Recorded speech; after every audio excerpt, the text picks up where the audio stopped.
अगर माँ बाप ये 3 बातें समझ लें तो उनकी बेटियां कभी गलत राह पर नहीं जाएंगी।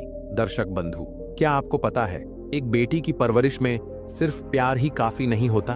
क्या आपको लगता है कि आज के दौर में लड़कियों को सही राह पर रखना मुश्किल हो गया है? जरा सोचिए, एक माँ बाप ने अपनी बेटी को बहुत लाड प्यार से पाला, हर सुविधा दी, लेकिन फिर भी वो रास्ते से भटक गई। आखिर क्यों? आज मैं आपको 3 ऐसी बातें बताने जा रहा हूँ जो अगर हर माँ बाप अपना लें तो उनकी बेटियां कभी नहीं बिगड़ेंगी। ये बातें न सिर्फ उनकी परवरिश को मजबूत बनाएंगी, बल्कि उन्हें दुनिया की किसी भी मुश्किल से लड़ने के काबिल भी बनाएंगी। तो अगर आप माता पिता हैं या बनने वाले हैं या फिर अपनी बेटी की सही परवरिश को लेकर चिंतित हैं, तो इस वीडियो को आखिर तक जरूर देखें। तो चलिए कथा आरंभ करते हैं। लेकिन आगे बढ़ने से पहले आपको बता दें कि गरुड़ पुराण में कहा गया है कि कथा हो या सीख अगर बीच में छोड़ दिया जाता है तो वह पाप की श्रेणी में आता है।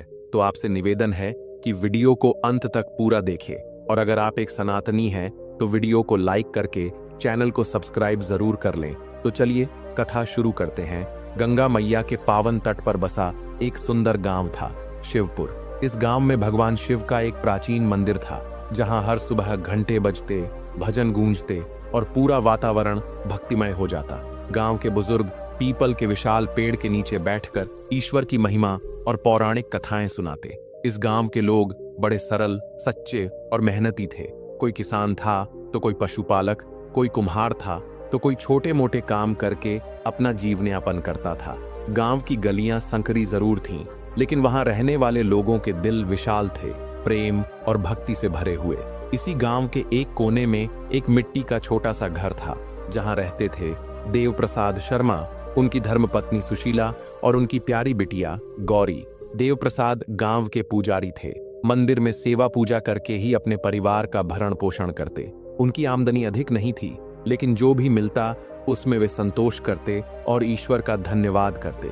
सुशीला एक सीधी सादी, संस्कारी और धर्मपरायण स्त्री थी, जो अपने पति और बिटिया की सेवा में सदा लगी रहती। उनका स्वभाव अत्यंत शांत और प्रेम से भरा हुआ था।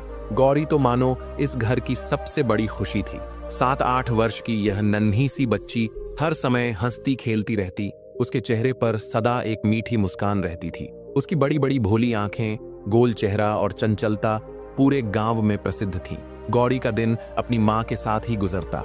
सुबह उठते ही माँ की गोद में सिर रखकर लाड जताती, फिर मंदिर जाकर भगवान शिव का जलाभिषेक करती, फिर गांव की दूसरी बच्चियों के साथ खेलने चली जाती। गांव की औरतें जब अपनी बेटियों को डांटती कि खेलकूद में समय व्यर्थ मत करो, तो वे झट से जवाब देती, माँ देखो ना, गौरी भी तो खेल रही है। सचमुच गौरी के बिना गांव की गलियां सूनी लगती थीं। सब कुछ ठीक चल रहा था, लेकिन फिर एक दिन सब बदल गया। सुशीला को अचानक तेज बुखार हो गया। शुरुआत में उसने इसे साधारण बीमारी समझकर नजरअंदाज कर दिया और अपने कार्यों में लगी रही, परंतु धीरे धीरे उसकी तबीयत बिगड़ती चली गई। गांव में कोई अच्छा वैद्य नहीं था और धन की तंगी के कारण वे कुछ कर भी नहीं पा रहे थे। गौरी को समझ नहीं आ रहा था कि उसकी माँ इतनी चुपचाप क्यों रहने लगी है। जहां पहले वह हंसती बोलती थी, अब वह बस चारपाई पर पड़ी रहती। माँ चलो ना, नदी किनारे चलेंगे। गौरी ने उत्साह से माँ का हाथ पकड़ लिया। बेटा आज बहुत थक गई हूँ, फिर किसी दिन चलेंगे, सुशीला ने धीरे से कहा और प्यार से उसकी छोटी सी सिर सहलाने लगी। गौरी को पहली बार महसूस हुआ कि उसकी माँ का चेहरा पीला पड़ गया था। वह दौड़कर अपने पिता के पास गई। बाबा, माँ बहुत बीमार है, चलो ना, किसी वैद्य जी को बुला लाओ। देव प्रसाद असहाय थे, धन की कमी थी, लेकिन फिर भी उन्होंने गांव के वैद्य जी को बुलाया। वैद्य ने सुशीला की नब्ज देखी, सिर पर हाथ रखा और गंभीरता से बोले, पंडित जी, इनका इलाज शहर में ही हो सकता है, यहाँ कुछ नहीं हो सकता। ये सुनकर देव प्रसाद की आंखों में आंसू आ गए। वे ईश्वर के भक्त थे, किंतु इस समय वे बहुत व्याकुल हो उठे। उनके पास पर्याप्त धन होता तो शायद वे अपनी धर्मपत्नी का उपचार करा सकते थे, किंतु भाग्य को कुछ और ही मंजूर था। रात में सुशीला की स्थिति और भी बिगड़ गई। वह बहुत दुर्बल हो चुकी थी। देव प्रसाद जी अपनी पत्नी के सिरहाने बैठे थे, हनुमान चालीसा का पाठ कर रहे थे। उनकी आंखों से आंसू गिर रहे थे, लेकिन वह ईश्वर की आराधना में लीन थे। मन में बस यही प्रार्थना थी कि प्रभु कोई चमत्कार कर दें। छोटी गौरी अपनी माँ के सीने से लगकर मासूमियत भरी नींद में थी। उसे जरा भी अंदाजा नहीं था कि उसकी माँ अब बस कुछ ही समय की मेहमान है। धीरे धीरे सुशीला ने अपना कांपता हाथ गौरी के सिर पर रखा उसकी मासूम बेटी को देख हल्की मुस्कान आई और उसने धीमे स्वर में कहा, बिटिया हमेशा हंसती रहना, तुझे कभी कोई तकलीफ ना हो। इतना कहते ही उसने एक लंबी सांस ली और भगवान के चरणों में लीन हो गई। सुबह जब गौरी उठी तो उसने देखा कि माँ की आंखें बंद हैं, शरीर ठंडा हो चुका है। वह घबरा गई। उसे समझ में नहीं आया कि माँ इतनी शांत क्यों पड़ी है। उसने झिंझोड़ कर कहा, माँ उठो ना, देखो सूरज निकल आया है, मुझे नहलाओगी नहीं? लेकिन अब कोई जवाब नहीं आया। तभी देव प्रसाद ने अपनी नन्ही बेटी को गले से लगा लिया। उनकी आंखों से आंसू झरझर बह रहे थे। उन्होंने कांपते स्वर में कहा, बिटिया अब तेरी माँ कभी नहीं उठेगी। गौरी ने माँ का शांत चेहरा देखा। उसकी नन्ही आंखों में आंसू उमड़ पड़े। वह जोर जोर से रोने लगी। उसकी चीख से पूरा गांव कांप उठा। ये खबर चारों ओर फैल गई कि सुशीला अब इस दुनिया में नहीं रही। गांव की औरतें दौड़ी दौड़ी आईं। उन्होंने देव प्रसाद को सांत्वना दी, पर गौरी के लिए इन शब्दों का कोई अर्थ नहीं था। वह अब भी अपनी माँ के शव के पास बैठी थी, बार बार उनके बाल सहला रही थी, जैसे कि माँ अब भी उठकर उसे गले लगा लेंगी। शाम होते होते सुशीला का अंतिम संस्कार कर दिया गया। जैसे ही चिता की अग्नि प्रज्वलित हुई, गौरी को पहली बार एहसास हुआ कि जब से माँ चली जाती है तो घर कितना सूना हो जाता है। रात हुई तो गौरी अपनी माँ की चारपाई के पास बैठी थी। वह तकिए को गले से लगाकर सिसक रही थी, माँ तुम कहाँ चली गई? लेकिन अब कोई उत्तर नहीं आया। गांव की एक बुजुर्ग महिला रत्ना काकी, जो बहुत समझदार और सबका भला चाहने वाली थी, वह यह सब देखकर चिंतित थी। उन्होंने देव प्रसाद को समझाया, बेटा मैं जानती हूं कि सुशीला के बिना जीना कठिन है, लेकिन गौरी के लिए ही सही तुम दूसरी शादी कर लो। देव प्रसाद चौंक गए, बोले, क्या कोई औरत मेरी गौरी को माँ जैसा प्यार दे पाएगी?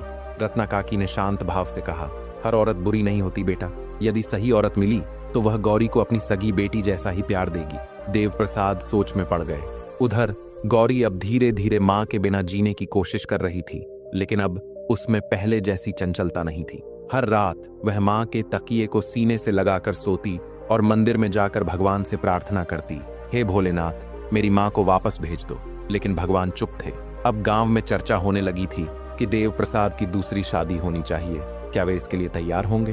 क्या गौरी को नई माँ मिलेगी?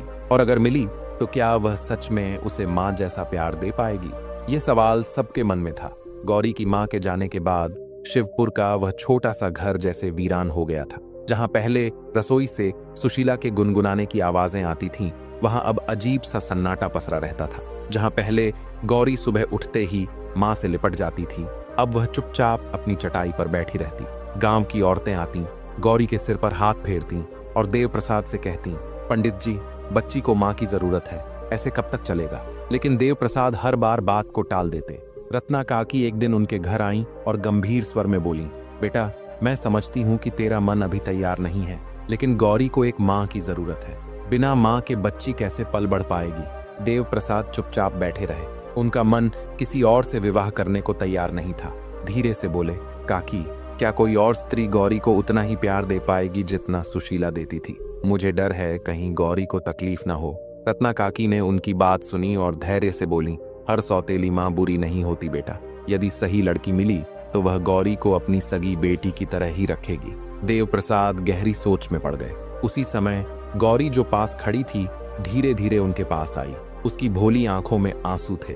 वह धीरे से बोली, बाबा क्या माँ सच में कभी वापस नहीं आएगी? यह सुनकर देव प्रसाद की आंखें भर आईं। उन्होंने गौरी को गले से लगा लिया। उनके मन में एक गहरी अनुभूति हुई कि रत्ना काकी सही कह रही थी। गौरी को सच में एक माँ की जरूरत थी। गांव में ही एक विधवा स्त्री थी जिसका नाम कमला था। कमला लगभग 30 वर्ष की थी। उसकी शादी बहुत कम उम्र में हो गई थी, लेकिन कुछ ही वर्षों बाद उसका पति एक बीमारी से स्वर्ग सिधार गया।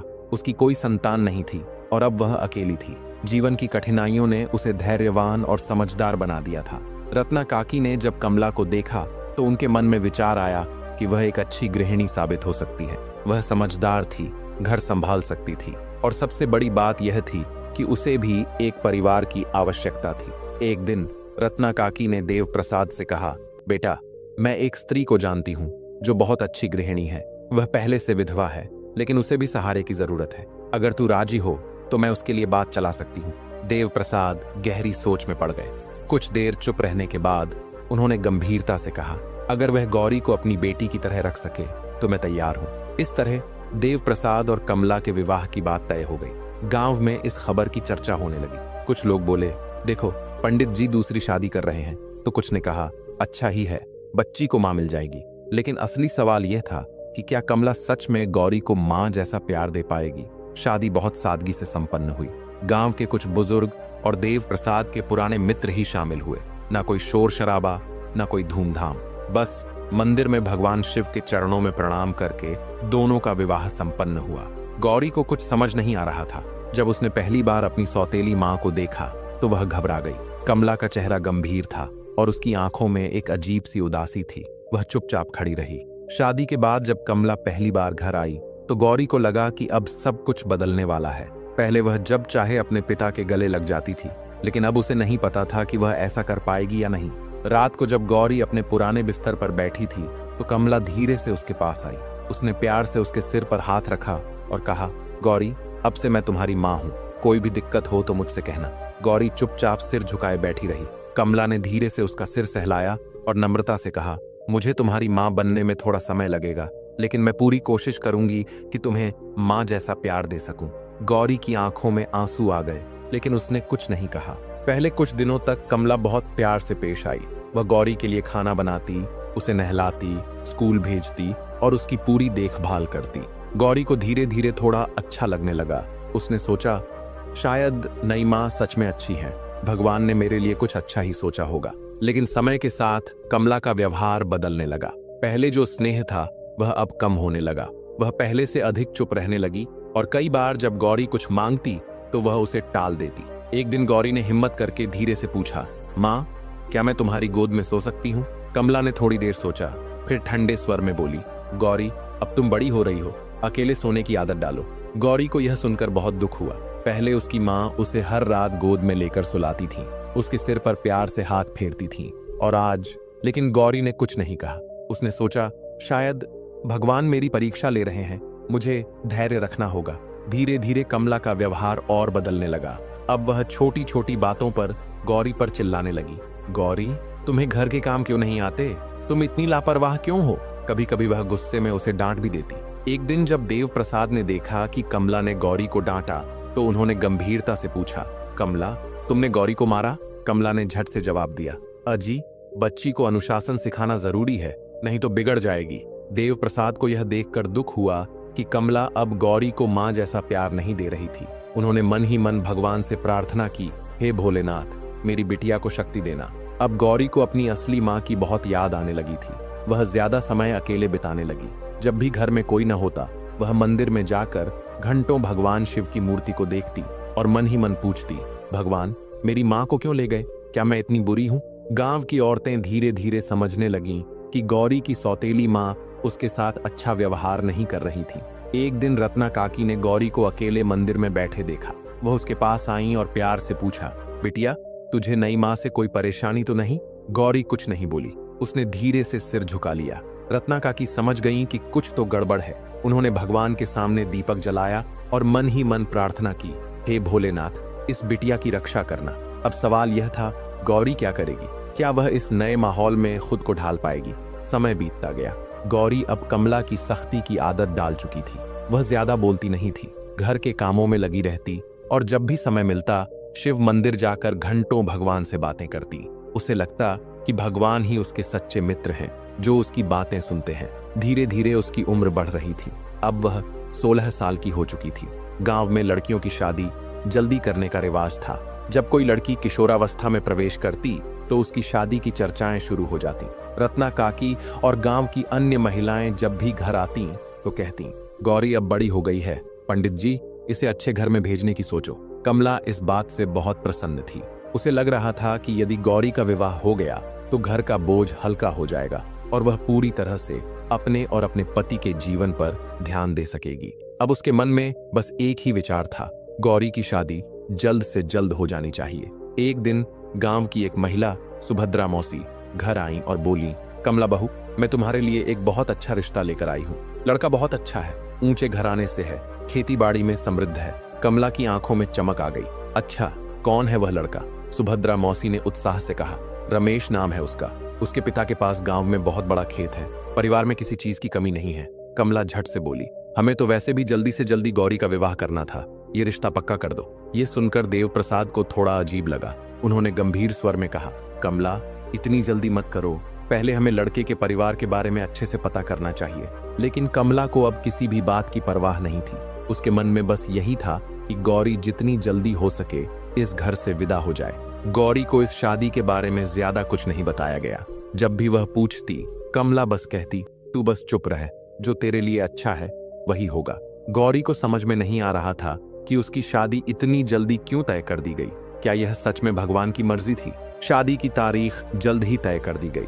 गांव में यह खबर फैल गई कि गौरी का विवाह होने वाला है। लोग घर आने लगे, बधाइयां देने लगे। लेकिन गौरी के मन में एक अजीब सा डर था। उसे न तो लड़के के बारे में कुछ पता था, न ससुराल के बारे में। एक दिन उसने अपने पिता से धीरे से पूछा, बाबा, क्या लड़के से मिलना जरूरी नहीं? देव प्रसाद कुछ कहते, इससे पहले ही कमला बीच में बोल पड़ी, गांव की लड़कियां लड़कों से मिलकर शादी नहीं करती। ये कोई शहर नहीं है गौरी, तू बेकार की बातें मत कर। गौरी चुप हो गई। क्या सच में उसे कोई हक नहीं था यह जानने का कि वह किसके साथ अपना जीवन बिताने जा रही है? गौरी को उसके ससुराल के बारे में ज्यादा जानकारी नहीं थी, लेकिन धीरे धीरे कुछ बातें सामने आने लगीं। पहली बार सुभद्रा मौसी ने बताया था कि रमेश का परिवार बहुत अमीर है, लेकिन गांव में कुछ और ही बातें चल रही थी। कुछ लोग कह रहे थे कि रमेश का परिवार अंदर से बहुत लालची है। वे अपनी बहुओं को सिर्फ काम कराने के लिए लाते थे। दूसरी बात, गौरी की होने वाली सास सुमित्रा गांव की सबसे सख्त औरतों में से एक थी। लोग कहते थे कि वह अपनी बहुओं से बहुत कठोरता से पेश आती थी। गौरी को यह सब बातें धीरे धीरे पता चलने लगी, लेकिन अब कुछ भी बदलने का समय नहीं था। शादी का दिन आ गया। गांव के लोग जमा हुए, ढोल नगाड़े बजे और गौरी को लाल जोड़े में सजाया गया। लेकिन गौरी के चेहरे पर खुशी नहीं थी। वह यह सोच रही थी कि वह कहीं जा रही है, लेकिन उसे यह भी नहीं पता कि वहां उसके साथ क्या होने वाला है। विदाई का समय आया तो गौरी अपने पिता से लिपटकर फूट फूट कर रोने लगी। बाबा, मुझे मत भेजो, मैं यहीं रहना चाहती हूँ। लेकिन अब कोई रास्ता नहीं था। देव प्रसाद की आंखें भीग गईं, लेकिन वह कुछ नहीं कर सकते थे। उन्होंने अपनी बेटी के सिर पर हाथ फेरा और भोलेनाथ से प्रार्थना की, हे महादेव, मेरी बिटिया की रक्षा करना। गौरी की डोली उठी और वह अपने नए घर चली गई। एक दिन जब पूरा घर खेतों में गया हुआ था तो गौरी धीरे धीरे उस कोठरी के पास गई जिसे हमेशा बंद रखा जाता था। उसने दरवाजे की दरार से अंदर झांकने की कोशिश की। अंदर बहुत अंधेरा था, लेकिन उसने देखा कि वहां एक बुजुर्ग औरत बैठी थी। गौरी का दिल जोर जोर से धड़कने लगा। यह कौन है? उसने सोचा कि शायद यह उसकी सास की कोई रिश्तेदार होगी, लेकिन अगर ऐसा था तो उसे इस तरह बंद क्यों रखा गया था? उसी समय किसी ने पीछे से उसका कंधा पकड़ लिया। गौरी डर के मारे चौंक गई और पलट कर देखा। सावित्री खड़ी थी और उसके चेहरे पर एक अजीब सी मुस्कान थी। छोटी बहू, तुझे बहुत जानने की इच्छा है ना? गौरी घबरा कर बोली। दीदी, वहां कौन है? सावित्री हंसते हुए बोली, जिस दिन तू यह सच जान जाएगी उस दिन तेरी दुनिया ही बदल जाएगी। गौरी का दिल तेजी से धड़कने लगा। अब उसकी सास ने उस पर और ज्यादा सख्ती करनी शुरू कर दी थी। सवेरे सबसे पहले उठना, घर के सारे काम करना और बिना किसी से कुछ कहे बस आदेश मानते रहना। गौरी धीरे धीरे अंदर से कमजोर होने लगी थी, लेकिन अब वह यह भी समझ गई थी कि इस घर में कोई भयानक रहस्य छुपा है। अब सवाल यह था, क्या गौरी इस रहस्य को जान पाएगी? उस कोठरी में बंद औरत कौन थी? गौरी की जिंदगी अब पहले जैसी नहीं रही थी। ससुराल में हर दिन उसके लिए एक नई चुनौती लेकर आता, लेकिन उसकी सबसे बड़ी जिज्ञासा अब भी बनी हुई थी, आखिर उस कोठरी में कौन है? उस रात जब पूरा घर सो गया तो गौरी ने धीरे से अपनी चारपाई से उठकर आंगन में कदम रखा। हवा में ठंडक थी और हर तरफ अंधेरा पसरा हुआ था। उसका दिल जोर जोर से धड़क रहा था, लेकिन उसने खुद को संभाला और धीरे धीरे उस रहस्यमयी कोठरी की ओर बढ़ी। दरवाजे पर कान लगाकर उसने सुना। अंदर से किसी के धीमे धीमे कराहने की आवाज आ रही थी। हे भोलेनाथ, अंदर कौन है? गौरी के पैर कांपने लगे, लेकिन उसने हिम्मत जुटाई। धीरे से उसने दरवाजे की दरार से झांकने की कोशिश की। अंदर बहुत अंधेरा था, लेकिन हल्की रोशनी में उसने देखा कि कोने में एक बुजुर्ग औरत बैठी थी। उनके बाल सफेद थे, कपड़े फटे हुए थे और उनकी आंखों में एक अजीब सी चमक थी। गौरी को अपने रोंगटे खड़े होते महसूस हुए। कौन हो आप? उसने धीरे से फुसफुसाया। तभी अचानक उसके कंधे पर किसी ने जोर से हाथ रख दिया। गौरी के मुंह से एक हल्की चीख निकल गई। जैसे ही उसने पीछे मुड़कर देखा, सावित्री खड़ी थी और उसके चेहरे पर एक डरावनी मुस्कान थी। छोटी बहू, तुझे बहुत जानने की इच्छा है ना? गौरी का दिल जोर जोर से धड़कने लगा। सावित्री ने धीरे से कहा, जिस दिन तू यह सच जान जाएगी उस दिन तेरी दुनिया ही बदल जाएगी। गौरी की आंखों में भय और जिज्ञासा दोनों झलक रहे थे। सावित्री ने गौरी का हाथ पकड़ा और उसे घसीट कर कोठरी से दूर ले गई। तू यहाँ क्यों आई थी? सावित्री ने गुस्से से पूछा। मैं बस जानना चाहती थी कि अंदर कौन है, गौरी ने धीरे से कहा। सावित्री ने उसकी आंखों में गहराई से देखा और फिर एक लंबी सांस लेते हुए बोली, तू इस घर में नई है इसलिए तुझे कुछ नहीं पता, लेकिन याद रख कुछ बातें जितना कम जानो उतना ही अच्छा है। गौरी को यह बात ठीक नहीं लगी। अगर इस घर में कोई रहस्य है तो मुझे जानने का पूरा हक है, सावित्री ने उसे घूरते हुए कहा। कोठरी में जो औरत है वह हमारी सास की बड़ी बहन है। गौरी चौंक गई। तो फिर उसे इस तरह बंद क्यों रखा गया है? सावित्री ने आसपास देखा और फिर धीरे से फुसफुसाई, क्योंकि वह पागल है। गौरी के पैरों तले जमीन खिसक गई। अगर वह सच में पागल है तो घर वाले उसे किसी आश्रम में क्यों नहीं भेजते? गौरी के मन में कई सवाल उठने लगे। अगले दिन जब वह रसोई में काम कर रही थी तो उसकी सास सुमित्रा पास आई और गुस्से से बोली, कल रात तू कहाँ गई थी? गौरी का दिल तेजी से धड़क उठा। माँ जी, मैं बस पानी पीने उठी थी, उसने कांपती आवाज में कहा। सास ने उसकी आंखों में गहरी नजर डाली और सख्त लहजे में बोली, इस घर में कुछ जगहें ऐसी हैं जहां जाने की इजाजत नहीं है। अगर दोबारा वहां गई तो अच्छा नहीं होगा। गौरी के रोंगटे खड़े हो गए, लेकिन अब उसकी जिज्ञासा और भी बढ़ गई थी। रात को जब सब सो रहे थे तो गौरी ने धीरे से उठकर फिर से कोठरी की ओर कदम बढ़ाए। इस बार वह दरवाजे के बिल्कुल पास जाकर धीरे से फुसफुसाई, माँ जी आप अंदर हैं? अंदर से कोई जवाब नहीं आया, लेकिन हल्की हल्की सांसों की आवाज आ रही थी। गौरी ने धीरे से दरवाजे को धक्का दिया। दरवाजा खुल गया। गौरी अंदर गई और उसने देखा कि वह बूढ़ी औरत एक कोने में बैठी थी। उसकी आंखें सूनी थीं और चेहरे पर अनगिनत झुर्रियां थीं। आप कौन हैं? गौरी ने धीरे से पूछा। बूढ़ी औरत ने अपनी नजरें उठाई और गौरी को देखा। फिर उसने एक खौफनाक फुसफुसाहट में कहा, कोई भविष्य नहीं। गौरी का शरीर कांप उठा। आप ऐसा क्यों कह रही हैं? बूढ़ी औरत ने धीरे से सिर हिलाया और बोली, जो मैं जानती हूँ, अगर तू जान जाएगी तो तेरा जीना मुश्किल हो जाएगा।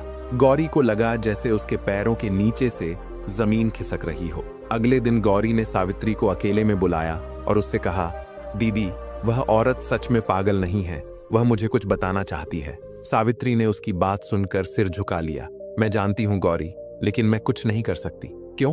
गौरी ने जोर से पूछा। सावित्री की आंखों में आंसू आ गए, क्योंकि इस घर में जो होता है उसे बदलने की किसी में हिम्मत नहीं है। गौरी अब तक बहुत सह चुकी थी। मैं यह सब नहीं सहूंगी, मुझे यह रहस्य जानना ही होगा। गौरी अब ठान चुकी थी कि वह इस घर के रहस्य को उजागर करके रहेगी। रात को वह फिर से कोठरी में गई। माँ जी आप मुझे सच बताइए। बूढ़ी औरत ने गहरी सांस ली और फिर धीरे से कहा, इस घर में जो कुछ भी है वह सब लालच का नतीजा है। गौरी ने हैरान होकर पूछा, कैसा लालच? बूढ़ी औरत की आंखें भर आईं। तेरी सास सुमित्रा ने इस घर की दौलत के लिए अपने ही परिवार को धोखा दिया था।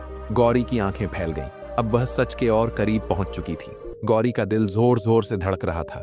माँ जी मुझे पूरी सच्चाई बताइए। बूढ़ी औरत ने एक गहरी सांस ली।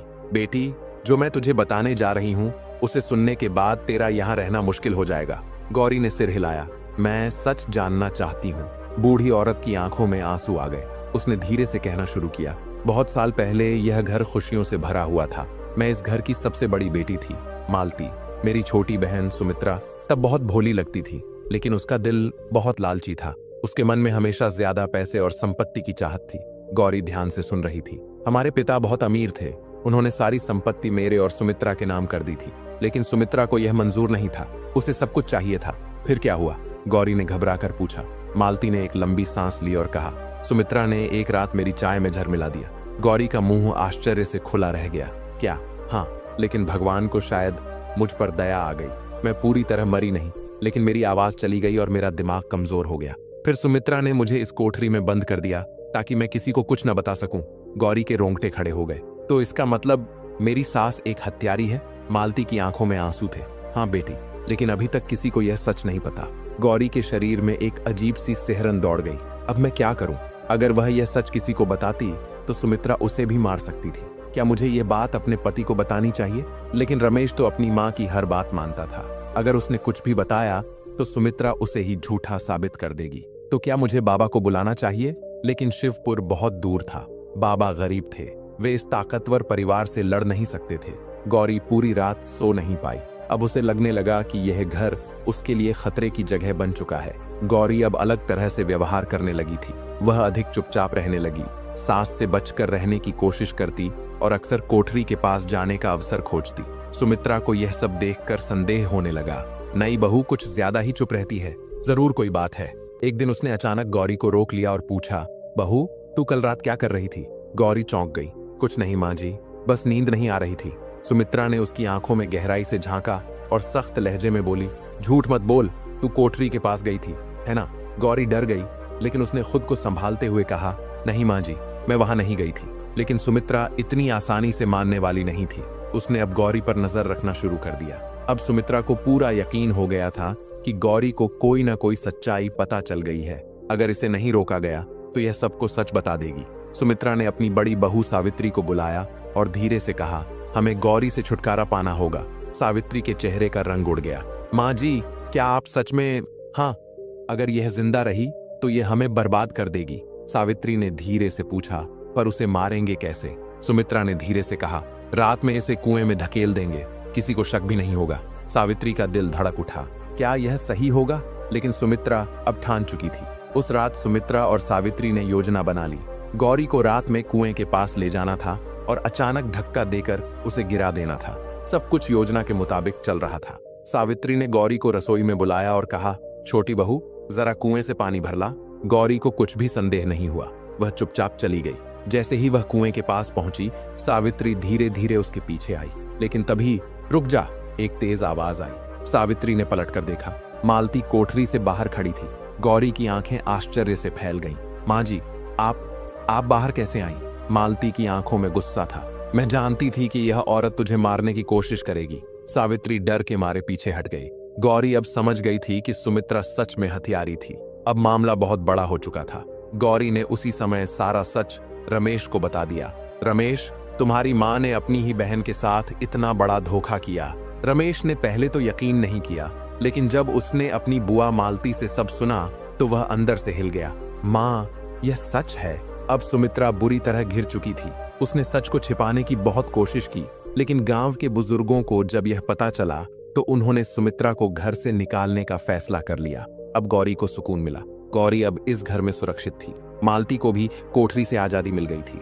सावित्री और अमृता ने गौरी से माफी मांगी और कहा, हमें माफ कर दो छोटी बहू, हम डर गए थे इसलिए चुप रहे। गौरी ने कहा, अब यह सब खत्म हो गया, अब हम सब मिलकर इस घर को फिर से खुशहाल बनाएंगे। सुमित्रा को उसके लालच और पापों की सजा मिल गई थी। अब गौरी के जीवन में एक नया सूरज उग चुका था। सुमित्रा के घर से निकलने के बाद मनो सारा वातावरण बदल गया था। घर जो पहले एक जेल की तरह लगता था, अब खुली हवा में सांस लेने जैसा महसूस होने लगा। मालती, जो वर्षों तक कोठरी में कैद रही थी, अब आजाद थी। उसकी आंखों में एक नई चमक थी।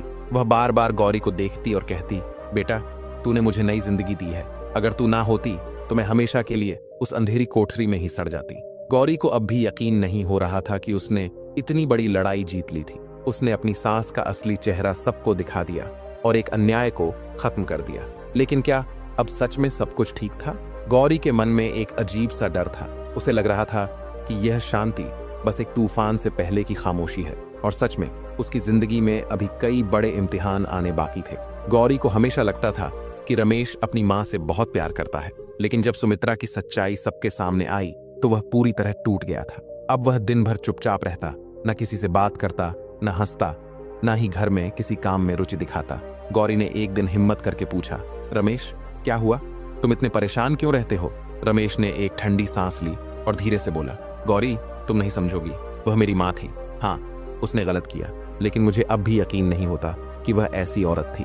गौरी को रमेश के दर्द का एहसास हुआ। उसने धीरे से कहा, रमेश, माँ वही होती है जो अपने बच्चों को सही राह दिखाए, लेकिन अगर माँ खुद लालच और पाप के रास्ते पर चली जाए तो क्या बेटा उसके हर गुनाह को माफ कर सकता है? रमेश कुछ नहीं बोला, बस सिर झुका लिया। गौरी को लगने लगा कि रमेश अब पहले जैसा नहीं रहा। क्या वह गौरी से नाराज था? क्या वह अपनी माँ का बदला लेना चाहता था, या फिर उसे इस बात का दुख था कि उसकी माँ को उसकी ही पत्नी ने बेनकाब किया था? गौरी को समझ में नहीं आ रहा था कि रमेश के दिल में क्या चल रहा था। सुमित्रा के जाने के बाद गांव में कई तरह की बातें फैलने लगीं। कुछ लोग कहते, गौरी तो बहुत चालाक निकली, अपनी सास को ही घर से बाहर करवा दिया। तो कुछ लोग कहते, जो हुआ सही हुआ, आखिर उस औरत ने बहुत पाप किए थे। लेकिन गांव के कुछ लोग इस बात से खुश नहीं थे कि गौरी ने अपनी सास के खिलाफ आवाज उठाई। गौरी जब मंदिर जाती तो कई बार कुछ औरतें कानाफूसी करते हुए देखती। नई बहू ने पूरे परिवार को बर्बाद कर दिया, अब देखना उसका पति भी उससे मुंह मोड़ लेगा। गौरी इन सब बातों को अनसुना करने की कोशिश करती, लेकिन उसे यह एहसास होने लगा था कि समाज औरत को इतनी आसानी से न्याय नहीं देता। जब तक सुमित्रा घर में थी, सावित्री और अमृता गौरी को अपनी छोटी बहन की तरह अपनाए हुए थी, लेकिन अब उनका व्यवहार फिर बदलने लगा था। अब वे फिर से उसके साथ रूखा व्यवहार करने लगी थी। गौरी ने कई बार महसूस किया कि वे उसे नजरअंदाज कर रही थीं। एक दिन गौरी ने सावित्री से पूछा, दीदी आप मुझसे पहले जैसा प्यार क्यों नहीं करती? सावित्री ने गहरी सांस ली और कहा, गौरी तूने सही किया या गलत यह हम नहीं जानते, लेकिन यह सच है कि जब से तू आई है ये घर पहले जैसा नहीं रहा। गौरी चौंक गई। आप यह क्या कह रही हैं? सावित्री ने कहा, देख जब तक सासू माँ थी सब कुछ एक नियम में चलता था, लेकिन अब घर में कोई मुखिया नहीं, अब यह घर पहले जैसा नहीं रहा। गौरी को यह सुनकर बहुत दुख हुआ। क्या घर का मुखिया सिर्फ वही होता है जो अन्याय करे? गौरी को अब समझ में आने लगा था कि लोग सिर्फ बदलाव को नहीं अपनाना चाहते। कुछ दिनों बाद गांव में एक अजनबी आदमी आया। वह बहुत अजीब तरह का था। ऊंचा कद, काठी मजबूत, आंखों में अजीब चमक और चेहरे पर एक रहस्यमयी मुस्कान। गांव के चौपाल में उसने गांव वालों से पूछा, यहाँ रमेश का घर कौन सा है? गांव वालों ने घर की दिशा बता दी। गौरी जब घर के आंगन में थी तभी दरवाजे पर एक अजनबी खड़ा था। राम राम बहू जी, मैं बहुत दूर से आया हूँ। गौरी ने चौंक कर पूछा, आप कौन हैं? वह आदमी हंसते हुए बोला, मुझे रमेश से कुछ जरूरी बात करनी है। क्या वह घर में है? गौरी को अजीब सा महसूस हुआ। तभी रमेश बाहर आया। जैसे ही उसने उस आदमी को देखा वह चौंक गया। तू यहाँ क्या कर रहा है? गौरी ने पहली बार रमेश की आंखों में डर देखा। वह आदमी घर के अंदर आया और धीरे से फुसफुसाया, रमेश तेरी माँ ने जो काम अधूरा छोड़ दिया था क्या तू उसे पूरा करेगा? गौरी का दिल धड़कने लगा। क्या मतलब? वह आदमी हंसते हुए बोला, मत भूल कि तेरी माँ हमें बहुत बड़ी रकम देकर गई थी, अब वह नहीं है तो यह कर्ज तुझे चुकाना होगा। गौरी के पैरों तले जमीन खिसक गई। क्या सुमित्रा ने किसी से कर्ज लिया था? रमेश की आंखों में चिंता थी। हाँ, और अब हमें उसे चुकाना होगा, नहीं तो अंजाम अच्छा नहीं होगा। गौरी समझ गई कि एक नई मुसीबत उसके सिर पर आ चुकी थी। गौरी जानती थी कि यह संकट बहुत बड़ा था। अगर सुमित्रा ने कर्ज लिया था तो उसे ही चुकाना होगा, लेकिन पैसे कहां से आएंगे? रमेश डरने लगा था। गौरी, अगर हम कर्ज नहीं चुकाए तो वे लोग हमें चैन से जीने नहीं देंगे। गौरी ने गंभीर होकर कहा, रमेश हम डरेंगे नहीं, हम कोई गलत काम नहीं करेंगे। रमेश चौंक कर बोला, तो फिर हम क्या करेंगे? गौरी की आंखों में आत्मविश्वास था। हम मेहनत करेंगे, अपने हक के लिए लड़ेंगे, लेकिन गलत रास्ता नहीं अपनाएंगे। गौरी ने ठान लिया था कि अब वह अपने परिवार को बचाने के लिए कुछ भी करेगी। लेकिन क्या यह इतना आसान था? क्या वे लोग इतनी आसानी से जाने देंगे? सुमित्रा के जाने के बाद गौरी को लगा था कि अब उसकी जिंदगी में शांति आ जाएगी, लेकिन यह सिर्फ एक भ्रम था। अब वह अजनबी आदमी, जिसे गांव के लोग राजन के नाम से जानते थे, हर रोज घर के आसपास घूमने लगा था। रमेश उसकी मौजूदगी से बेहद परेशान रहने लगा था। वह दिन भर कुछ सोचता रहता और रात को करवटें बदलता। गौरी को यह सब अच्छा नहीं लग रहा था। एक रात उसने धीरे से रमेश से पूछा, रमेश तुम इतने परेशान क्यों हो? रमेश ने लंबी सांस ली और धीरे से बोला, गौरी माँ ने इन लोगों से बहुत बड़ा कर्ज लिया था, अब वे उसे मुझसे वसूलना चाहते हैं। गौरी चौंक गई। कितना कर्ज? रमेश ने सिर झुका लिया।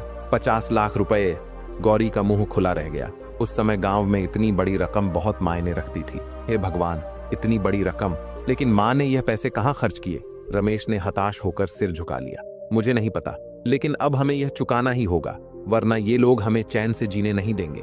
गौरी को पहली बार एहसास हुआ कि अब यह सिर्फ एक पारिवारिक समस्या नहीं थी, यह एक संघर्ष था जिसमें उसे अपने परिवार को बचाना था। अगली सुबह जैसे ही गौरी और रमेश घर के आंगन में बैठे थे, राजन अपने 2 आदमियों के साथ वहां आ पहुंचा।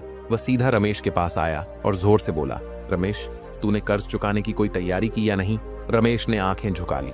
भाई हमें थोड़ा समय दो, हम मेहनत करके पैसे चुका देंगे। राजन ठहाका मारकर हंसा। 20 साल लग जाएंगे। फिर वह गंभीर होते हुए आगे बढ़ा और बोला, हम यहाँ पैसे वसूलने आए हैं, कोई बहाना सुनने नहीं। गौरी ने यह सब देखा तो उसका खून खौल उठा। वह आगे आई और बोली, राजन जी, जबरदस्ती करने से कोई कर्ज नहीं चुकाया जा सकता, हमें थोड़ा समय दो। राजन ने घूर कर गौरी की तरफ देखा और मुस्कुराया। ओह, तो अब छोटी बहू हमारे मामले में बोल रही है? फिर उसने रमेश की ओर देखकर कहा, अपनी औरत को समझा ले। रमेश, अगर अगले 7 दिनों में पैसे नहीं मिले तो तेरी औरत और यह घर दोनों हमारे कब्जे में होंगे। यह सुनकर गौरी का चेहरा सफेद पड़ गया। राजन ने अपनी बात खत्म की और अपने आदमियों के साथ वहां से चला गया। गौरी के हाथ पैर ठंडे पड़ गए। हे भगवान, अब क्या होगा? गौरी और रमेश ने जब गांव के बड़े बुजुर्गों से मदद मांगने की कोशिश की तो उन्हें निराशा ही हाथ लगी। गांव के सरपंच ने हाथ जोड़कर कहा, बेटा, ये तुम्हारे घर की बात है, हम इसमें कुछ नहीं कर सकते। गौरी को अब समझ में आ गया था कि यह लड़ाई उसे अकेले ही लड़नी होगी। रमेश ने दुखी होकर कहा, गौरी, हम किसी से भी मदद नहीं मांग सकते। गौरी ने रमेश की तरफ देखा और धीरे से कहा, अगर कोई हमारी मदद नहीं करेगा तो हमें खुद अपनी लड़ाई लड़नी होगी। गौरी ने ठान लिया था कि वह अपने परिवार को इस संकट से बाहर निकालेगी, लेकिन कैसे? उसने सोचना शुरू किया। घर में कोई कीमती चीज नहीं थी जिसे बेचकर पैसे जुटाए जा सकते थे। फिर उसे याद आया कि गांव के पास के बाजार में कपड़ों की दुकान में काम करने की जरूरत थी। उसने रमेश से कहा, रमेश, मैं बाजार में जाकर सिलाई बुनाई का काम करूंगी। रमेश चौंक कर बोला, गौरी, तू वहां काम करेगी? गांव की औरतें कभी बाहर जाकर नौकरी नहीं करती। गौरी की आंखों में दृढ़ता थी। अगर हमें जिंदा रहना है तो ये करना ही होगा। रमेश चुप हो गया। गौरी ने अगले दिन ही कपड़ों की दुकान पर काम शुरू कर दिया। गांव की औरतों ने उसे ताने मारे, देखो, छोटी बहू अब नौकरी करने जा रही है, अब इसका पति घर पर रहेगा और बीवी कमाएगी। लेकिन गौरी ने किसी की परवाह नहीं की। अब उसे हर हाल में अपने घर को बचाना था। गौरी ने 1 हफ्ते तक काम किया, लेकिन वह सिर्फ कुछ हजार रुपए ही जुटा पाई। इधर 7वां दिन आ चुका था। राजन अपने आदमियों के साथ फिर घर आया। क्या हुआ रमेश, पैसे लाए? रमेश ने सिर झुका लिया। हमें थोड़ा और समय चाहिए। राजन की आंखें गुस्से से लाल हो गईं। अब कोई बहाना नहीं चलेगा, या तो पैसे दो या हम यह घर खाली कराएंगे। गौरी आगे बढ़कर बोली, राजन, हमारी कुछ जमीन बची है, उसे बेचकर हम पैसे चुकाएंगे। राजन ने हंसते हुए कहा, ठीक है, पर याद रखना, अगर अगले 15 दिनों में पैसे नहीं मिले तो यह घर हमारा होगा। गौरी का दिमाग तेजी से काम करने लगा। अब मुझे जल्दी कुछ करना होगा। गौरी ने गांव की सबसे अमीर महिला लक्ष्मी काकी से मदद मांगने का फैसला किया। वह उनके घर पहुंची और विनम्र स्वर में बोली, काकी, मुझे कुछ पैसे उधार चाहिए, मैं ब्याज समेत लौटा दूंगी। लक्ष्मी काकी ने हंसते हुए कहा, अरे बेटी, पैसा तो मैं दूंगी, लेकिन बदले में क्या दोगी? गौरी ने तुरंत कहा, मैं अपनी मेहनत दूंगी, जितना कहोगी उतना काम करूंगी। लक्ष्मी काकी ने कुछ देर सोचा और फिर बोली, ठीक है, मैं तुझे 25,000 रुपए दूंगी, लेकिन बदले में तुझे 6 महीने तक मेरे घर में काम करना होगा। गौरी ने बिना सोचे समझे हामी भर दी। गौरी ने लक्ष्मी काकी से पैसे लिए और रमेश को दी। रमेश, ये लो, अब आधा कर्ज चुका सकते हैं। रमेश की आंखों में आंसू थे। गौरी, तूने ये सब कैसे किया? गौरी ने मुस्कुराकर कहा, जब औरत ठान ले तो कोई उसे हरा नहीं सकता। अब गौरी के सामने अगला लक्ष्य था, बाकी पैसे जुटाना और इस कर्ज से हमेशा के लिए छुटकारा पाना। लेकिन क्या राजन इतनी आसानी से हार मान जाएगा? क्या गौरी की जीत इतनी सरल होगी, या फिर उसकी राह में कोई और नई मुसीबत आने वाली थी? गौरी ने आधा कर्ज चुका दिया था, लेकिन अब भी 25,000 रुपये बाकी थे। रमेश को यह सब देख अपराध बोध महसूस होने लगा। उसने गौरी से कहा, गौरी, ये सब तुम अकेले क्यों कर रही हो? मुझे भी कुछ करना चाहिए। गौरी ने उसे प्यार से देखा और कहा, रमेश, ये सिर्फ मेरी लड़ाई नहीं है, ये हमारी जिंदगी की लड़ाई है, लेकिन इस समय हमें धैर्य और समझदारी से काम लेना होगा। रमेश ने सहमति में सिर हिलाया। अब उन्हें मिलकर कुछ करना था, लेकिन यह इतना आसान नहीं था। गौरी अब गांव की पहली औरत थी जो खुलेआम बाहर जाकर काम कर रही थी। गांव की कई औरतों को यह नागवार गुजर रहा था। हमारी बहू बेटियां तो कभी बाहर जाकर नौकरी नहीं करती। गौरी के पति को शर्म आनी चाहिए, बीवी कमाती है और वह घर पर बैठा रहता है। इन तानों ने रमेश को परेशान कर दिया। एक दिन वह गुस्से में घर आया और बोला, गौरी, अब तू काम पर नहीं जाएगी। गौरी चौंक गई। क्यों? गांव के लोग क्या कहेंगे? मुझे अच्छा नहीं लगता कि सब मुझ पर हंसें। गौरी के चेहरे पर गंभीरता आ गई। रमेश, अगर मैं घर पर बैठ जाऊं तो क्या यह कर्ज खुद ब खुद चुक जाएगा? रमेश चुप हो गया। अब उसे गौरी की ताकत का एहसास हो गया था, लेकिन गांव की कुछ औरतों को यह सब बर्दाश्त नहीं हो रहा था। अब उनके मन में गौरी के खिलाफ एक साजिश जन्म लेने लगी थी। गौरी रोज की तरह लक्ष्मी काकी के घर काम करने गई, लेकिन जब वह शाम को लौटी तो देखा कि घर का आंगन गंदगी से भरा हुआ था। ये क्या हुआ? उसने चौंक कर पूछा। सावित्री ने गुस्से से कहा, तेरी वजह से गांव की कुछ औरतें नाराज हो गई हैं। उन्होंने हमारे आंगन में कूड़ा डाल दिया और कहा कि यह घर अब अपवित्र हो गया है। गौरी के चेहरे पर हैरानी और दुख दोनों थे। लेकिन मैंने क्या किया? अमृता ने गहरी सांस लेते हुए कहा, गांव की औरतें चाहती हैं कि तू बाहर जाकर काम करना बंद कर दे। उन्हें लगता है कि तेरा ऐसा करना गांव की परंपराओं के खिलाफ है। गौरी की आंखों में गुस्सा था। तो क्या मैं सिर्फ इसलिए भूखी मर जाऊं कि कुछ लोग मेरे काम करने से नाराज हैं? सावित्री ने कोई जवाब नहीं दिया, लेकिन अब गौरी को समझ में आ गया था कि उसके सामने सिर्फ कर्ज की चुनौती नहीं थी, बल्कि समाज की सोच से भी लड़ना था। गौरी और रमेश जैसे तैसे पैसे जुटाने की कोशिश कर रहे थे, लेकिन राजन इतनी आसानी से हार मानने वालों में से नहीं था। वह रोज अपने गुंडों के साथ गांव में आता और रमेश को धमकी देता। 15 दिन पूरे होने वाले हैं रमेश, अगर पैसे नहीं मिले तो ये घर हमारा हो जाएगा। रमेश बेबस महसूस कर रहा था। गौरी ने देखा कि अब डरने का कोई फायदा नहीं था। वह राजन के सामने गई और सीधे आंखों में देखते हुए बोली, राजन, हमें सिर्फ कुछ और समय चाहिए। हम मेहनत कर रहे हैं और हम यह कर्ज जरूर चुकाएंगे। राजन ने ठहाका मारकर हंसा। मेहनत करने से कोई अमीर नहीं बन जाता। अगर पैसा कमाना इतना आसान होता तो गांव के सारे किसान राजा होते। फिर उसने धीरे से कहा, लेकिन एक रास्ता है जिससे तेरा कर्ज तुरंत उतर सकता है। गौरी ने हैरानी से पूछा, कैसा रास्ता? राजन मुस्कुराया और बोला, अगर तू मेरे लिए काम करे तो मैं तेरा पूरा कर्ज माफ कर दूंगा। गौरी को झटका लगा। कैसा काम? राजन की मुस्कान और गहरी हो गई। बस मेरे घर की देखभाल, मेरी मेहमान नवाजी और मेरी पसंद के मुताबिक काम। अब गौरी समझ गई थी कि राजन उसे एक जाल में फंसाना चाहता था। उसका खून खौल उठा। राजन, मैं तुझ जैसे आदमी के घर की दासी बनने के बजाय मरना पसंद करूंगी। राजन का चेहरा लाल हो गया। तो फिर अपने घर का इंतजाम कर ले। मैं 15 दिनों के बाद ये घर खाली करवा कर ही रहूंगा। राजन गुस्से में चला गया। जब गौरी अपने ससुराल पहुंची तो पहली ही नजर में उसे कुछ अजीब लगा। घर अंदर से बहुत बड़ा था, लेकिन वहां कोई खुशी का माहौल नहीं था। बाकी 2 बहुएं कोने में बैठी थीं और उनके चेहरे पर खुशी की कोई झलक नहीं थी। गौरी के स्वागत के लिए आरती उतारी गई, लेकिन उसकी सास सुमित्रा ने उसे एक बार भी प्यार से नहीं देखा। अब तक बहुत आराम कर लिया होगा छोटी बहू, अब यहाँ का नियम सीख लो। ये सुनकर गौरी घबरा गई। गौरी को अगले ही दिन से घर के सारे काम सौंप दिए गए। सास सुबह होते ही चिल्लाती, जल्दी उठ, पानी भर, रसोई में मदद कर, खेतों में भी हाथ बटा। गौरी समझ नहीं पा रही थी कि यह घर है या कोई सजा की जगह। उसकी दोनों जेठानियां पहले ही हार मान चुकी थीं। छोटी बहू, ज्यादा मत सोच, यहाँ बस काम करो और चुपचाप रहो। गौरी को अब यह समझ में आ गया कि उसकी शादी प्यार के लिए नहीं, बल्कि एक नौकरानी की तरह काम कराने के लिए हुई है। अब सवाल यह था, गौरी इस नई जिंदगी को कैसे संभालेगी? क्या वह इस अन्याय के खिलाफ आवाज उठाएगी?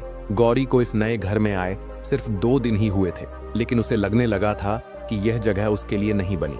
ये कोई घर नहीं, बल्कि एक कारागार था। अपने घर में सुबह उठने के बाद वह पहले माँ की गोद में सिर रखती थी, फिर बाबा की गोद में बैठती थी और फिर शिव मंदिर जाकर भगवान से बातें करती थी। यहाँ तो सुबह उठते ही सास की कड़क आवाजें उसके कानों में गूंजती थीं। उठने का समय हो गया, इतनी देर तक सोने की आदत नहीं चलेगी यहाँ। गौरी हड़बड़ाकर उठ गई और जल्दी से अपना दुपट्टा ठीक किया। सास ने बिना समय गंवाए कहा, रसोई में जाकर काम सीखो, यहाँ बहुएं आराम करने नहीं आई। गौरी चुपचाप रसोई में चली गई। वहां उसकी दोनों जेठानियां बैठी थीं। बड़ी जेठानी सावित्री एक बड़ी कटोरी में चावल साफ कर रही थी और दूसरी जेठानी अमृता मसालों को पीस रही थी। अमृता ने गौरी को सिर से पांव तक देखा और व्यंग्य से मुस्कुराई। नई बहू को देखो, जैसे किसी महल में पली हो, लगता है कभी रसोई में काम नहीं किया। सावित्री ने भी हंसते हुए कहा, छोटी बहू, यहाँ पर काम करना सीखो, नहीं तो सास तुम्हें चैन से रहने नहीं देगी। गौरी चुपचाप खड़ी रही। उसे समझ नहीं आ रहा था कि वह क्या करे। सास ने दूर से देखा कि गौरी अभी तक काम में लगी नहीं थी, तो वह चिल्ला उठी, खड़ी खड़ी क्या देख रही है, जाओ आटा गूंथ। गौरी ने धीरे धीरे आटा गूंथना शुरू किया, लेकिन उसे आदत नहीं थी, इसलिए हाथों से आटा गिरने लगा। अमृता ने हंसते हुए कहा, अरे देखो छोटी बहू का हाल, लगता है पहली बार रसोई में आई है। सावित्री भी ठहाके मारकर हंसने लगी। गौरी का चेहरा शर्म से लाल हो गया, लेकिन उसने कुछ नहीं कहा।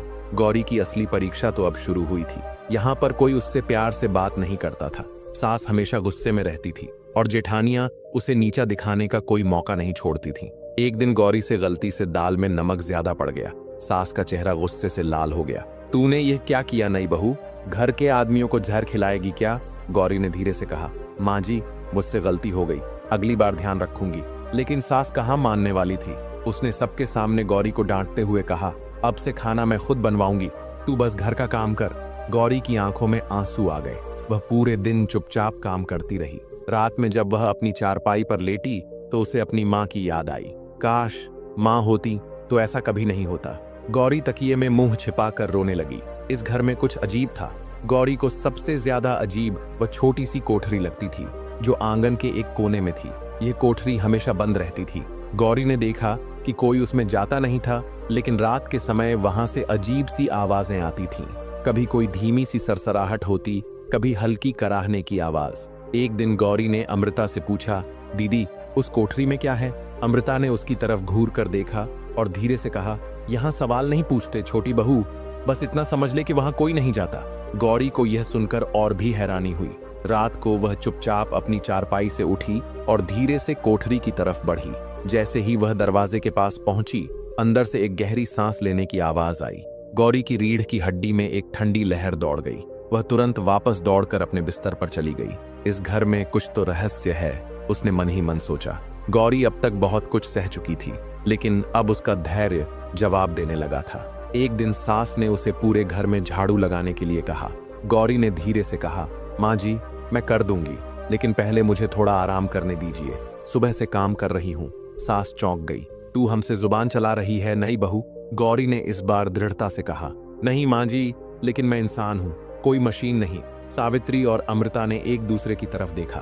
पहली बार उन्होंने गौरी को ऐसे जवाब देते हुए सुना था। सास ने गुस्से में कहा, अच्छा अब तू हमें सिखाएगी कि तुझसे कैसे काम लेना है? गौरी कुछ नहीं बोली, लेकिन अब उसके अंदर बदलाव आने लगा था। अब वह सिर्फ अपनी तकलीफ नहीं सहना चाहती थी, बल्कि अपने परिवार को बचाने के लिए भी खड़ी होना चाहती थी।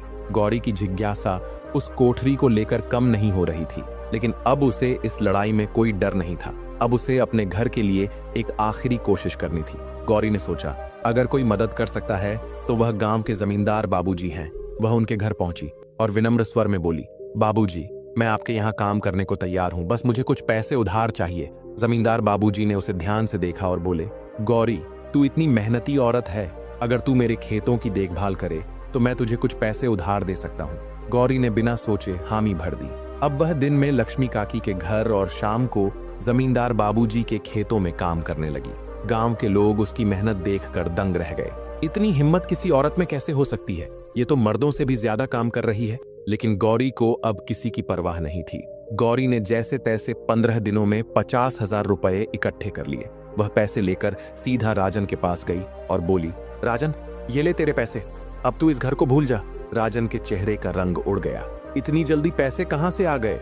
गौरी ने दृढ़ता से कहा, मेहनत से कमाए हैं, अब तेरा कोई हक नहीं इस घर पर। राजन ने गुस्से में पैसे छीने और कहा, आज तो तू बच गई, लेकिन यह मत भूल कि मैं तुझे दोबारा गिराने की कोशिश करूंगा। गौरी मुस्कुराई और कहा, और मैं हर बार उठकर तुझसे लड़ूंगी। राजन का चेहरा तमतमा गया और वह वहां से चला गया। अब गौरी ने अपना घर बचा लिया था। रमेश ने पहली बार गौरी को गले लगाया और कहा, गौरी तूने जो किया वह मैं कभी नहीं कर पाता, तूने मुझे फिर से जीने की हिम्मत दी। गौरी मुस्कुराई, अब कोई हमें गिराने की कोशिश नहीं कर सकता रमेश, हम अपनी मेहनत से अपनी जिंदगी खुद बनाएंगे। गौरी की आंखों में आत्मविश्वास था। अब वह इस समाज और हर मुश्किल से लड़ने के लिए तैयार थी। राजन से कर्ज चुकता करने के बाद गौरी को लगा कि अब जिंदगी थोड़ी आसान हो जाएगी। उसने और रमेश ने तय किया कि वे मेहनत करके अपने घर को और बेहतर बनाएंगे। लेकिन गांव की कुछ औरतें अभी भी उसकी सफलता से चिढ़ी हुई थीं। एक औरत होकर इतनी हिम्मत, यह तो गांव की रीति रिवाजों के खिलाफ है। आज इसने अपने पति को कर्ज से बचाया है, कल यह पूरे गांव पर राज करेगी। गौरी को अब एहसास होने लगा था कि सिर्फ कर्ज चुकाने से उसका संघर्ष खत्म नहीं हुआ था, अब उसे समाज की सोच से भी लड़ना था। पहले सावित्री और अमृता गौरी की तरफदारी करती थीं, लेकिन अब जब उन्होंने देखा कि गौरी को गांव में इज्जत मिलने लगी है तो उनके मन में ईर्ष्या होने लगी। एक दिन जब गौरी घर में अनाज के बोरे रख रही थी तो सावित्री ने ताना मारते हुए कहा, वाह री छोटी बहू, अब तो तू सबसे बड़ी हो गई है, अब हमें सिखाएगी कि घर कैसे चलाना है। अमृता भी हंसते हुए बोली, अब तो लगता है कि रमेश भी तेरे नाम का ही हो गया, हम तो जैसे इस घर में नौकरानियां हैं। गौरी को यह सुनकर दुख हुआ। दीदी आप ऐसा क्यों कह रही हैं? मैंने तो यह सब सिर्फ परिवार के लिए किया है। लेकिन अब सावित्री और अमृता का दिल बदल चुका था। परिवार के लिए या फिर खुद को सबसे ऊपर दिखाने के लिए? गौरी चुप हो गई। उसे अब समझ में आ रहा था कि औरत की सबसे बड़ी दुश्मन कभी कभी औरत ही होती है। गौरी की हिम्मत और मेहनत अब गांव के सरपंच रघुनाथ बाबू तक पहुंच चुकी थी। वह पुरानी सोच वाला आदमी था जो हमेशा यही कहता था, औरतों का काम घर संभालना है, बाहर की दुनिया मर्दों की होती है। जब उसे पता चला कि गौरी ने गांव की परंपरा को तोड़कर बाहर काम किया और अपने परिवार को बचाया तो उसे ये नागवार गुजरा। उसने गांव की पंचायत बुलाई और गुस्से से कहा, हमारे गांव की एक औरत ने मर्दों के बराबर खड़े होने की कोशिश की है, ये गलत है। गौरी को पंचायत में बुलाया गया। गांव के सभी लोग इकट्ठा हो गए। गौरी धीरे धीरे आगे बढ़ी और पगडंडी से होते हुए पंचायत के चौपाल में पहुंची। सरपंच ने गुस्से से पूछा, गौरी, तुझे ये सब करने की इजाजत किसने दी? गौरी ने निडरता से जवाब दिया, सरपंच जी, जब मेरे परिवार पर संकट आया था तब कोई मदद के लिए आगे नहीं आया, तब मैंने खुद रास्ता निकाला। गांव में हलचल मच गई। सरपंच ने तंज कसते हुए कहा, तू हमारे गांव की औरतों को गलत राह दिखा रही है। अब हर औरत तेरी तरह घर से बाहर जाकर काम करेगी? गौरी ने ठहर कर कहा, अगर जरूरत पड़ी तो हाँ, क्योंकि कोई औरत कमजोर नहीं होती, उसे बस हालात ने दबा रखा है। गांव की कई औरतों ने पहली बार उसकी बात पर सहमति जताई, लेकिन कुछ मर्द अब भी नाराज थे। सरपंच ने गुस्से से कहा, अगर तू अपनी हट पर अड़ी रही तो तुझे गांव से निकाल दिया जाएगा। गौरी के चेहरे पर कोई डर नहीं था। उसने सीधे सरपंच की आंखों में देखा और कहा, अगर औरतें आगे बढ़ेंगी तो समाज भी आगे बढ़ेगा, लेकिन अगर आप इसे रोकेंगे तो एक दिन यह समाज ही बिखर जाएगा। गांव में एकदम सन्नाटा छा गया। सरपंच गुस्से में वहां से चला गया। गौरी ने पहली बार महसूस किया कि अब वह सिर्फ अपने परिवार के लिए नहीं, बल्कि पूरे गांव की औरतों के लिए लड़ रही थी। रमेश अब तक चुप था, लेकिन जब उसने देखा कि गौरी पूरी पंचायत के सामने अकेली खड़ी होकर अन्याय के खिलाफ बोल रही थी, तो उसका दिल भर आया। घर पहुंचते ही उसने गौरी का हाथ पकड़ लिया। गौरी, तू मुझसे कहीं ज्यादा मजबूत है। गौरी मुस्कुराई और बोली, रमेश, मैं सिर्फ सच के साथ हूँ। रमेश ने गहरी सांस ली और कहा, अब मैं तेरा साथ दूंगा। अब से हम साथ मिलकर इस गांव को बदलेंगे। गौरी की आंखों में पहली बार सच्ची खुशी के आंसू थे। अब गांव की कई औरतें धीरे धीरे गौरी की तरफ आने लगी। उन्होंने देखा कि अगर गौरी अपने घर को कर्ज से बचा सकती है तो वे भी अपने हक के लिए खड़ी हो सकती हैं। एक दिन कुछ औरतें गौरी के घर आईं और कहा, गौरी, हमें भी कुछ काम सिखा, हमें भी अपने पैरों पर खड़ा होना है। गौरी की आंखों में आत्मविश्वास और उम्मीद की चमक थी। अब से हम सब मिलकर मेहनत करेंगे। अब गौरी सिर्फ अपने घर तक सीमित नहीं थी। उसने फैसला किया कि वह गांव की औरतों के लिए सिलाई और कढ़ाई का काम सिखाने का एक केंद्र खोलेगी, ताकि वे भी आत्मनिर्भर बन सकें। गांव में कई लोग अब भी उसके खिलाफ थे, लेकिन कई औरतें अब उसके समर्थन में थीं। अब गौरी सिर्फ एक बहू नहीं थी, वह बदलाव की नई लहर बन चुकी थी। कुछ साल पहले गौरी एक डरी सहमी लड़की थी, जिसे अपने ससुराल के ताने सुनने पड़ते थे, लेकिन अब वह गांव की सबसे हिम्मती औरत बन चुकी थी। उसने न सिर्फ अपने घर को बचाया, बल्कि गांव की दूसरी औरतों को भी आत्मनिर्भर बनने की प्रेरणा दी। रमेश ने उसका पूरा साथ दिया और अब वे दोनों मिलकर गांव को बदलने के लिए तैयार थे। अब यह सिर्फ एक औरत की कहानी नहीं थी, यह उन सभी औरतों की कहानी थी जो अपने हक के लिए लड़ने की ताकत रखती थीं। गौरी की यह कहानी यहीं खत्म नहीं हुई थी, बल्कि यह तो एक नई शुरुआत थी, उस बदलाव की जिसका इंतजार सदियों से किया जा रहा था। अब गांव की औरतें सिर्फ चौखट तक सीमित नहीं थीं, अब वे अपने हक के लिए खड़ी हो चुकी थीं। अब गांव बदलने वाला था, और यह सब एक साधारण लड़की गौरी की हिम्मत से संभव हुआ था। शिव की कृपा से अब हर औरत अपनी शक्ति को पहचानने लगी थी। हर हर महादेव, इसी उद्घोष के साथ एक नई यात्रा की शुरुआत हो चुकी थी। दर्शक बंधु, अब हम जानेंगे वो 3 बातें जो अगर माँ बाप समझ लें तो उनकी बेटियां कभी गलत राह पर नहीं जाएंगी। एक बेटी के साथ खुला संवाद। अगर आपकी बेटी आपसे अपनी हर बात शेयर कर सके बिना डर के, तो वो गलत संगत या फैसलों से बचेगी। उसे डांटने से पहले समझें और उसे सही राह दिखाएं। 2, आत्मनिर्भर और निडर बनाना। बेटियों को सिर्फ सुरक्षा नहीं, बल्कि हिम्मत और आत्मनिर्भरता भी सिखाएं। उन्हें खुद के फैसले लेने और अपने हक के लिए खड़े होने की ताकत दें। 3, अच्छे और बुरे का फर्क सिखाना। दुनिया में हर कोई अच्छा नहीं होता, इसलिए अपनी बेटी को ये समझना सिखाएं कि कौन भरोसेमंद है और कौन नुकसान पहुंचा सकता है। अगर माँ बाप इन 3 बातों का ध्यान रखें तो उनकी बेटियां हमेशा मजबूत, समझदार और सुरक्षित रहेंगी। अगर आपको ये बातें सही लगती हैं तो इस वीडियो को लाइक करें, कमेंट में यस लिखें और इसे हर माता पिता तक जरूर पहुंचाएं।